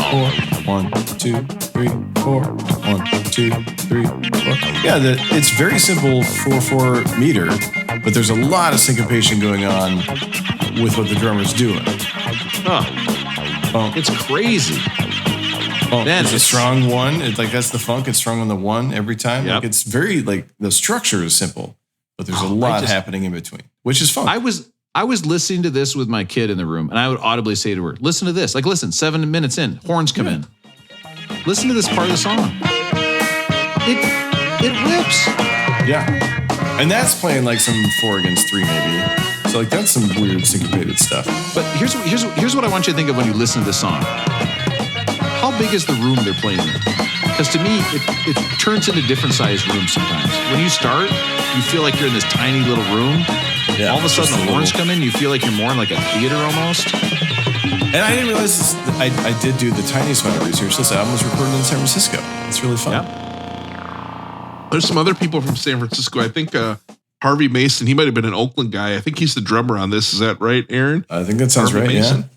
So he's actually credited on a different album. The album that he's credited on is The Information, and one of the songs on The Information is by Beck. This is a Beck album. Cell Phone's Dead. Check this out. The federal dime made a jukebox sound like a mirror. Wow. Oh, that's nice. So I don't know if it's a sample. Beck actually credits the drummer, Harvey Mason, on this. So, but definitely heavy influence from Herbie Hancock there. This sounds just like Herbie Hancock. When it comes to sampling, or I don't know what the right word is, if it's sampling or they're redoing it, but either way, when it comes to being inspired by Herbie Hancock, who did it better? Beck did it better. Wow, Russell, so good. God, Beck really does apply to every single artist, even if it's just Karen Beck, famous saxophone player. And then at 12:30, listen to this at the end of the song, Russell. Of course, at 12, this is like a 15-minute song. But listen to this now. Now it goes crazy, and then it strips down. Right back in the pocket. But a faster tempo at the end. Kind of fun. Kind of a fun way to end. Next up, Watermelon Man. I mean, you listen to this song where they're playing the beer bottles. Bill Summers is playing a beer bottle. This sounds just like the movie Predator 2. If you watch the movie Predator 2, where you're like, oh, Arnold's in this. And then you're like, wait, no, it's Danny Glover. Honestly, this sounds a little bit to me. I don't know if any of you guys watch White Lotus. This sounds like the White Lotus music. Yep. Oh, yeah, that's true. I think a lot more people are going to relate to the music from Predator 2. Season 3, White Lotus? Well, actually, Rob, while you have it up, I don't know if we'll find it, but the song Hot Wax by Beck, I believe, also features blowing into beer bottles. So if you're going to hit play on that, I don't know where it is in the song, so I'm not going to listen to the whole thing. But I'm just going to go to the highest reviewed part because I assume that's the beer bottle. So somewhere in here, Beck's played the beer bottles as well. So when it comes to being inspired by Herbie Hancock again, by blowing in the beer bottles like Aaron was doing earlier, who did it better? Beck did it better. Wasn't me. Guys, I'm sorry. I have to interrupt because when Russell was talking about where the band members are from, I realized I don't know where Herbie Hancock is from. So I had to look it up. Chicago. Also, he graduated from Grinnell College in Grinnell, Iowa, and I didn't know that until this moment. Hey, and I'm best thing about Grinnell College, Aaron. These are the dudes who just shot all 3-pointers for a few years. Wow. Years ago. That was my one and only. The guy scored like 110 points. Yeah. It was also my one and only recruiting trip in college. I was recruited to Grinnell College and took an overnight where I stayed with some football players. Was it like that? I get it, Rob. Ray Allen. The Ray Allen recruiting trip, and he got game. Was there like multiple busty women I think what happened was that either my dad or my grandpa called them and said, "Hey, this guy plays football and is in the choir. You might want to see if he would come to your college." And I did get in. I'm proud of that. I got accepted. Nice job. But I chose not to go, and I didn't know until this moment that Herbie Hancock graduated from Grinnell College. Wow, huge endowment down there. Yep. Matt, we also talked, I think a few weeks ago, we were talking about how Devo was going to be in town. I believe Herbie Hancock is playing at the Orpheum in like 2 weeks. Yeah, you got to go. Because he's not playing the West Coast much at all. I'm out of town. I can't make that one. Oof. Russell. Russell. I'm not going back on Ticketmaster. There's a whole part we cut out earlier where I was scrolling around Ticketmaster. These guys were pissed, Aaron, because I wasn't a savant at Ticketmaster. Scrolling at Ticketmaster is just an atrocity. I could not take what these guys were doing. They were making me go all over these seats. It was crazy. And at 145 in Watermelon Man, we get this clavinet playing. I have to say, I said it already.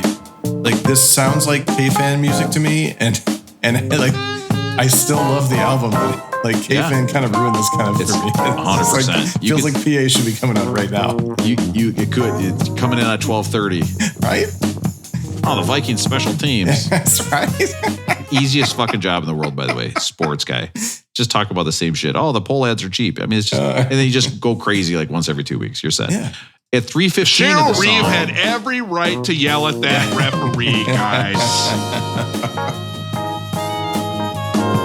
Listen to this horn coming in. I mean, one for Benny Mopin. It is the second time we've heard him. He's also on Bitches Brew. He is a baller of a multi-instrumentalist. Now, Russell, do you think there's a chance that Benny Mopin is simply Bernie Taupin as another person who plays the saxophone? This is a fake identity? This is a nom de plume? Oh, that's right, Aaron. I know what a nom de plume is. Take that Libby shit. That's great. Would make sense. And then finally, kind of break down the song, going back to the African beats with the beer bottles at the end. Do you have Rob? Were you planning to play the first recording of this? Because this is fun. That this is this is one of his original tunes that he reworked. What are you talking? Oh, this got up to 55 on the Billboard Hot chart. I mean, but crazy. This is a song that he recorded over. How did this get up there over Chameleon? Chameleon's a better song. Sorry, Aaron. What were you saying? I was just saying that he recorded this song early in his career, and it's fun to hear the two because they're about 12 years apart. Original. God, Aaron, you know what I want to listen to, actually. Watermelon Man, here we go. 2007? That seems unlikely. More like 1960. Oh, it's remastered. Two-ish? Oh, yeah. This is more of his bebop. Right. I love this, Aaron. It's fun, right? It's fun to hear how he took it apart and put it back together. Oh, it's so good. Now, Russell, look, there's a picture of Herbie Hancock in concert. He is playing a keytar. Does that change your mind, going to see a guy play a keytar? I think I want to go see him. If you were going to smash a robot honky-tonk man over the head, you would definitely use a keytar. It's the only one that makes sense to me. Next up, Sly. Listen to this funk riff coming in. Oh, yeah. Do you guys know anybody? I work with somebody who I find incredibly sly. They're very smart. I think they're very funny, but they don't have any big reaction. They're always like, And I'm like, oh, you're kind of sly. You guys know anybody who's sly? Hey, oh. I think Barry that's the first name came to my mind. That's a good point. He's a sly guy. You're right. He talks people into doing things, and then he is out of there before anybody catching any strays. Famously known as Elvos, the voice. Yes, right. And the wives are looking for someone to blame. Could be anyone. Barry, definitely Barry. Has Barry from Burnsville ever talked you into anything, Rob? No. What? Well, I mean, a lot of stuff that I got blamed for. I think he actually said. I mean, he'd be like, well, don't you hate pants? I mean, that's of course his classic line. Don't you hate pants? You know who he really could influence, Russell, like crazy, was Jenny. he would get Jenny going. I remember, oh my God. He could get her going and she could not help herself. It was like, when they do those she fishing got her lure. pants off so fast, it was not even funny. Oh, no. 4 years ago. Now, listen, this is Bernie Maupin again on sax. Wink. Holy cow. Benny Maupin? Could you imagine Andrew McCarthy like jerking Bernie around on that weekend, Rob, to this tune?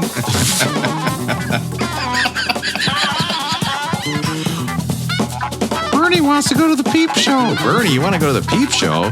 You're talking about yourself in the third person?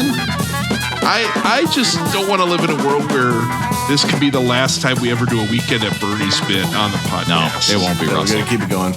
There's got to be more Bernie artists coming up, for sure. I don't know. Now we have Herbie come back in with a solo. Listen to this. I mean, it's so fun. It's like robotic at one time, but at the same time, like it's jazz, but it's like jazz from the fucking future. And they're just able to marry math and soul, right? It's very nerdy. It's very subdivided. It's very precise, but it's fun as shit. Like they do, you know. I mean, you can hear it. When you know it's Sly and you know it's James Brown, you can definitely hear it. And then, they're just jamming out at the end of the song. Hey, Rob. College Vibe album. If you go to a party and they got this on, what are you thinking? I tell you what, these first three. Where's the heroin? Let's go. No, Aaron. That's too much. Right, you know what? I'll tell you what. As soon as I had to heat up a spoon, how about give me a break? Yeah. There's one reason I'm heating up a spoon. Getting some delicious ice cream. Not doing smack. That's smart. That's smart. Herbie is one of the guys who I don't know that he ever had addiction issues. I'll tell you what. He survived the jazz scene. Still living. I am addicted to fish food. You know what I mean? Ooh, that's a good one. God, with the marshmallow ribbon and the chocolate fish in there. Lots of chocolate. One of my kids doesn't like chocolate, so it's a safe buy. Now, then Van Melter. This one, though, Russell, if this came on in a dorm room and you had a girl over, this would be weird. Well, she'd be like, oh, I understand what you're trying to do here. She'd be like, oh, you're trying to wind down the night, yeah? I mean, this is a slow jam with a fade in. And then listen, when the sax comes in, listen how far away it sounds. It's almost like a soundscape. The sax is so far away. This, of course, is the final song. It's only 9 minutes. We got his Rhodes playing. Only 9 minutes. This last song, it's a vibe, but it's a weird vibe. Aaron, my Very much like Andre 3000's new one. Yes. Yeah. So actually, I think that's a really good comparison on this last one for sure. Starts to get out there a bit. Yeah, you're right. And I think when you compare this to the other jazz albums we've done, it's kind of a next step, right? We have Kind of Blue. Then all of a sudden we have Bitches Brew, which is like, hey, we're going to the future. And then this is like Stevie Wonder gets a hold of jazz. You know what I mean? This is like the real deal. And just listen to this. To end the album, Russell, you put this on, you're having a martini. This is the end of night jam. This is the end of night vibe. And guess what, guys? Just because it's the end of night vibe, we're going to have to end this album right here. Tonight I made the upstairs roommate turn off the House of Guinness so we could listen to this album. Wow. On the Clip Street. Wow. Ooh, nice. Living with you, Russell, sounds like a treat. It does. But in some ways, this is a simplification. There's a lot happening in between the beats, but the beats are, the rhythms are, the structures are straightforward, the rhythms are straightforward. There's, instrumentation is small with the exception of changing out the synths. And so it is getting down to a more minimalist sound, which I think Bitches Brew was doing too. I can highly recommend, by the way, nice headphones with this album. Oh, he did right. it. Especially remastered. It jams. You can hear the My difference. favorite is when you steal those headphones from a teenager, right, Rob? Wow. This is what they were listening to when I stole them back. I was like, what the fuck? You're listening to Herbie Hancock? I love the bass clarinet. It's him and Dolphy for me. There's actually a lot of interesting instruments on this. I didn't really want to do this, but I'll just do it. But do it. Do it to him. Wow. Hold on, let me pull it up. Hey, Russell's pulling up an interesting instrument. It's big and pink. Well, it's about that. And you can't even see his balls. He didn't want to do it. So you guys know I love doing the lists on different instruments. We're not going to do a list, but I was looking, and one of the instruments, Rob, is called a log drum. Wow. Rob, if you want to Google log drum and go to the Wikipedia page, let's see what they say about it. No, please go to the Wikipedia. Okay, well, first I'm shopping for it. Oh, is it also called a slit drum? It may be called that, Rob. Slit drum or slit gong is a hollow percussion instrument often made of wood or bamboo. In spite of often being called a drum, it's not a true drum because it lacks a drum head. Hey, you know what? My parents made that decision to lack a drum head. Okay, it's fine. It's a cultural thing. Leave it on. The membrane made out of animal skin or plastic stretch across the top of a true drum. It's classed instead as an idiophone in which the entire instrument vibrates. Russell, I got to end the Zoom call right now. I got a great idea right now. Entire instrument vibrating, eh? Oh, log drum. Honey, why are my C batteries all dim? All right, let's get into the rating system. Honey, I was making my penis an idiophone. You mean an instrument where the whole thing vibrates? Yeah, of course. What do you think I'm talking about? A simple drum? Beck did it better. Rating system. Oh, yeah. Okay, can I say something and edit it out? And you guys have to promise to not let me keep this in the episode. Does it have to do with your black eye? No. Okay. When I use a dental dam, it's No. That's gotta come out. If it were funny, leave it in, but I don't know. Ouch. That area hurt. Aaron, sorry. What did I do to you? I'm sorry. That was Don't make this into a big fight because then I'm going to have to keep that. No, he's in. gonna leave it in. You're asking him for leave it in. I'm going to have to beep the whole thing and then play Aaron's reaction to it, how rude he was to me. Folks, leave a voicemail if you think Aaron's a real piece of shit. Oh, I'm sorry. Don't say that. I'm sorry. God, Aaron, now I feel bad again. Guess what? You're a double piece of shit. You feel bad twice. Listen, Rolling Well Toned. Is this album perfect at 254? By the way, I think I did all last episode saying it's 252. It was not. Is this album, in that case, it's a Rolling Well Toned. Hey, we love the synths. Hey, what do you got? 3 keyboards over there? Idiot. I want way more keyboards. I want different noises. And I want an album that I can tap my toe to. In fact, I think this album is better than a lot we've listened to. If you agree, this album is a Rolling Boned. It should have been higher up on the list. Or if you didn't like this album, okay, you hate funky jazz, you don't like Jeff Hornacek, or Greg Ostertag, nailed it, got another jazz player, then this would be a Rolling Wrong. Okay, that guy who gambled on football. Hey, I'm trying to name Iowa State players too. I don't know. We're all trying to do the same thing. What do you think, Matt? Rolling Well Toned, Rolling Boned, or Rolling Grown? Herbie, John Hancock. This had a lot of like cool little parts for me, but as a whole, it didn't vibe. I think I've really tried to understand like the 60s and 50s jazz and adding the funk element and kind of the electric instruments, if that makes sense to it. I don't know if I was just overstimulated by it. I was trying to listen to it at work. That happens. I was just overstimulated by, there's just a lot going on. And then there's periods where there's a lot in a big bubble in a small, small little time frame. And I'll say this too, Matt, there's some tones that he makes with the keyboard that are I would not describe as pleasant.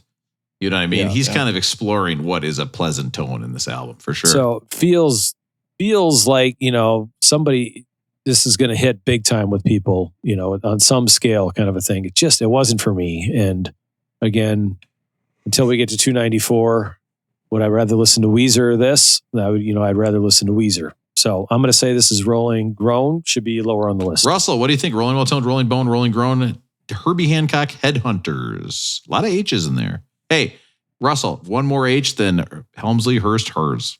Triple H. Helmsley, Hurst, the game? Helmsley, Hurst, Hers. It's time to play the game. Also known as Hunter Hurst Helmsley, but Helmsley, Hurst, Hers is Hunter Hurst Helmsley. There, I'm going to get a clean edit there, and then Aaron's going to look like a real idiot for once. Rob, seldom do you see honest men like me, a gent of good intent who's content to be, you know what? This is rolling grown. Wow. Way too high on the list. If we're just putting anything, we're not taking pop music, we're going to jazz, then put Les Mis on the damn list, and I'll take Les Mis over this. Let's hear Russell do it. So if you're going to just put any music on the list and we're going outside of pop, rock, hip hop, what I would consider pop music, which is what the list is all about other than these random jazz albums, then I'm taking Les Mis over this. So to me, it's rolling grown. I enjoyed it. I love it. I would love to own this on vinyl. I will listen to it. It just doesn't seem to fit with the rest of the stuff we're listening to. So I'm going to say it's rolling grown. Aaron, what do you think? Rolling well toned, rolling boned, or rolling grown? Herbie Hancock's Headhunters. Matt and Russell make good points. In general, as we've come up on jazz albums on the list. Quadruple H. I mean, quadruple H, if you think about it, even bigger than more H's. More H's. Hemorrhoid Hurst, Hulk Hogan, 2 H's. Triple H, 3 H's. Herbert Hancock, Headhunters. Hey, listen. My dad's name is Herbert. Call me Herbie, please. Brother. And guess what? I didn't even mention them going bananas. Okay. You thought that joke was going to come right away. Didn't even do it. Aaron, go ahead. Pretty often when we've had 4 or 5 jazz albums on the list, pretty often I know them well and I have a particular opinion on them. I didn't actually know this album. I knew Watermelon Man. I didn't know the album. So this was relatively new to me in a way in terms of listening through the whole thing. And I just somehow this era of jazz just kind of missed me. Although I think there are a lot of current jazz records that I know a little bit that draw on this a lot. So I really enjoyed it. I will listen again. I agree with Matt. I think there's some moments in, I believe it's in Sly that like I had it on last night at dinner and all of a sudden that the more mathematical stuff kind of comes on and it's tough to listen to. Or not tough to listen to necessarily, but tough to think about anything but the music. So I love it. I think it's fantastic. I do think it opened doors and I think it changed the way a lot of people listen to things and the way people grooved. But I'm with you guys. I don't quite know where it fits. I'm still going to give it a rolling well toned because I think Herbie is a treasure. But I see the quarrel with where it sits on the list. Aaron, my favorite time of jazz, 1980, when Grover Washington Jr. released Wine Light, one of my favorite and best-selling jazz albums of all time. Unfortunately, you guys are incorrect. Shit. Okay. This album gets a rolling jazz and funk fusion. Fusion. Yeah, I guess what, Russell? Most fusion, I hate. Sushi and Argentinian steak, get the fuck out of here. Man. Hydrogen being turned into helium in the sun, creating light and heat and energizing our planets. You suck balls. I hate that fusion. It's nuclear fusion, Russell. Oh. But this fusion I love. It's jazz. It's funky. It's great. Now, next up. Guess what? Didn't have to write a new one this week. We have the first album I swear we've already done. It's the Freewheeling Bob Dylan. Oh. By the way, here's my impression of free balling Bob Dylan. I think it's his best one. My balls feel like a rolling stone.